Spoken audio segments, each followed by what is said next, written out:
রিজিকের চিন্তায়, রিজিক জীবিকা, বাংলায় অনুবাদ করি জীবিকা। রিজিক মানে শুধু কিন্তু খাওয়া দাওয়া না।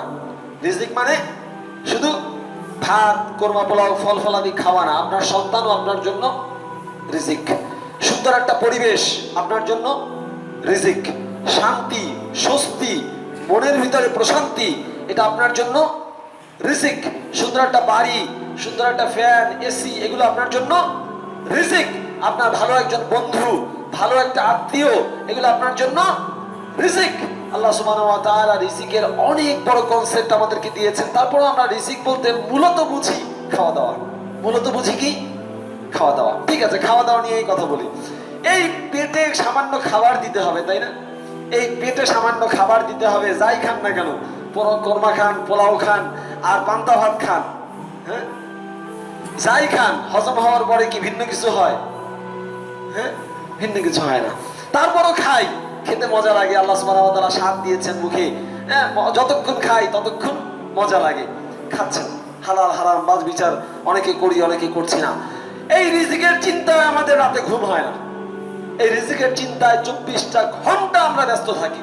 24টা ঘন্টা কিভাবে 2 টাকা আছে সেটাকে 3 টাকা বানানো যায়, কিভাবে 1 লাখ টাকা আছে সেটাকে 2 লাখ টাকা বানানো যায়, কিভাবে 1 কোটি টাকা আছে সেটাকে 2 কোটি টাকা বানানো যায়, কিভাবে 1000 কোটি টাকা আছে সেটাকে 1500 কোটি বানানো যায়, 2000 কোটি বানানো যায়, কিভাবে আমার 5 কাঠা জমি আছে সেখানে 10 কাঠা বানানো যায়, কিভাবে একটা ফ্ল্যাট আছে সেটাকে 10টা ফ্ল্যাটে রূপান্তরিত করা যায়, কিভাবে আমার একটা বাড়ি আছে সেখানে 5 তলার জায়গায় 10 তলা করা যায়। হ্যাঁ, সরকারের কাছ থেকে, রাজুকের কাছ থেকে 5 তলার অনুমতি নিয়ে কিভাবে 6 তলা 7 তলা করা যায়, হ্যাঁ, কিভাবে কি করা যায়, এটা সব ফন্দি ফিকির মাথার ভিতরে। 24টা ঘন্টা, 24টা ঘন্টা। আল্লাহ সুবহানাহু ওয়া তাআলা বহু জায়গায় বলেছেন, কে যদি দুনিয়া চায় আল্লাহ তাকে দুনিয়া দেন। কে যদি দুনিয়া চায় আল্লাহ তাকে দুনিয়া দেন। দিয়েছেন বহু মানুষকে। কেন ফিরআউনকে দেন নাই আল্লাহ দুনিয়া? দিয়েছেন। লাইসা লাহু ফিল আখিরাতি মিন খালাক। আখিরাতে তার সামান্য কিছু থাকবে না। আখিরাত তো দূরের, আরো পরের কথা, মৃত্যু বা কিয়ামতের কথা। আখিরাত তো শুরু হয়ে গেছে তার। মানুষ মরার পরই আখিরাত শুরু হয়ে যায়। আলাদা বারযাখের মাধ্যমে, কবরের জীবনের মাধ্যমে শুরু হয়ে যায়। কত ধনী মানুষ, কত ক্ষমতাধর মানুষ এই পৃথিবীতে এসে ক্ষমতা দেখিয়ে চলে গেছে। খারাপের খারাপ ফিরআউন, নমরুদ এই পৃথিবীতে টেকে নাই। ভালোর ভালো আদম থেকে শুরু করে মুহাম্মদ সাল্লাল্লাহু আলাইহি সাল্লাম পর্যন্ত অসংখ্য নবী রাসূল এই দুনিয়ার বুকে এসেছেন। কে টিকেছেন? কে? একজন, কেউ না। ঈসা আলাইহিস সালামকে আল্লাহ সুবহানাহু ওয়া তাআলা উঠিয়ে দিয়েছেন। জমিনে এখন কেউ নেই। কোন নবী, কোন ওয়ালি, কোন সাহাবী, কোন সালেহ নেককার মানুষ স্থায়ী হয় নাই। যেই ভালো কাজ করুক, খারাপ কাজ করুক, কোথায় চলে গেছে? কবরে চলে গেছে।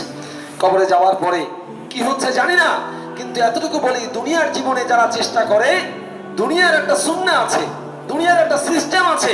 এই সিস্টেম অনুযায়ী চেষ্টা করলে পরে দুনিয়ার জীবনে আল্লাহ তাআলা সফলতা দেন। দুনিয়ার কিছু ম্যানেজমেন্ট সিস্টেম আছে।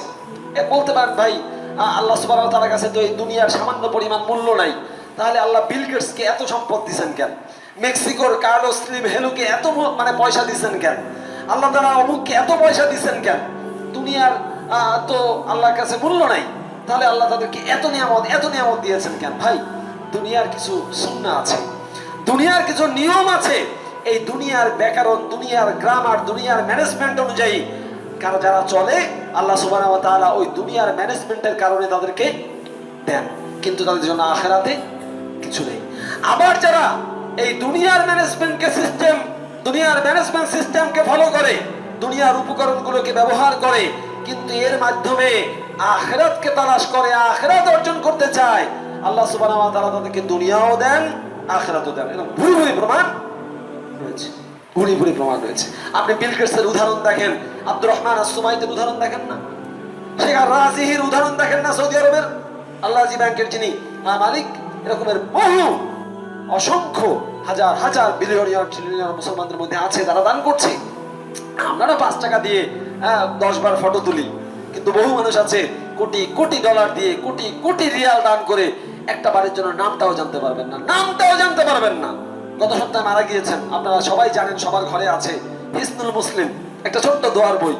হিসনুল মুসলিম দোয়ার বই সবার কাছে আছে, আশা করি। না থাকলে কিনে নেবেন, বাংলা অনুবাদ পাওয়া যায়, কাটাপানি গিয়ে কিনে নেবেন। হিসনুল মুসলিম বইয়ের লেখক শেখ সাঈদ ইবনে আলী বিন ওয়াহাব আল কাহতানি এই গত সপ্তাহে মারা গিয়েছে। আল্লাহ তাকে মাফ করুন, জান্নাতুল ফেরদাউস নসিব করুন, আমিন। তার ছেলে কয়েকদিন আগে পোস্ট দিয়েছে তার টুইটারে, আমি নিজে পড়েছি। তিনি বলছেন, আমার বাবা তার অর্থ সম্পদের একটা অংশ দিয়ে একটা মসজিদ বানিয়ে গেছেন। এই পুরো মসজিদটা তার অর্থ সম্পদের টাকায় হয়েছে, কিন্তু তিনি মারা যাবার আগ পর্যন্ত আমরা সন্তানরা জানতাম না যে আমার বাবার টাকায় এই মসজিদ হয়েছে।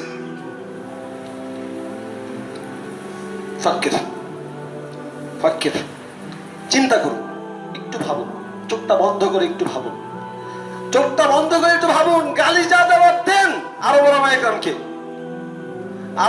কেরামকে গালি যা দেওয়ার দেন সেটা আপনার আমলনামায় যোগ হবে। কিন্তু এরকম দৃষ্টান্ত দুই একটা দেখান তো।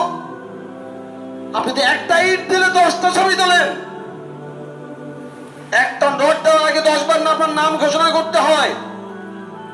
এক ব্যাগ সিমেন্ট দেওয়ার আগে আপনার নাম না লিখলে পরে আপনি সিমেন্টের ব্যাগ দিতে রাজি হন না। মানুষ কত কিছু করে দিয়ে গেছে, মারা যাওয়ার আগে বলতে নিষেধ করেছে।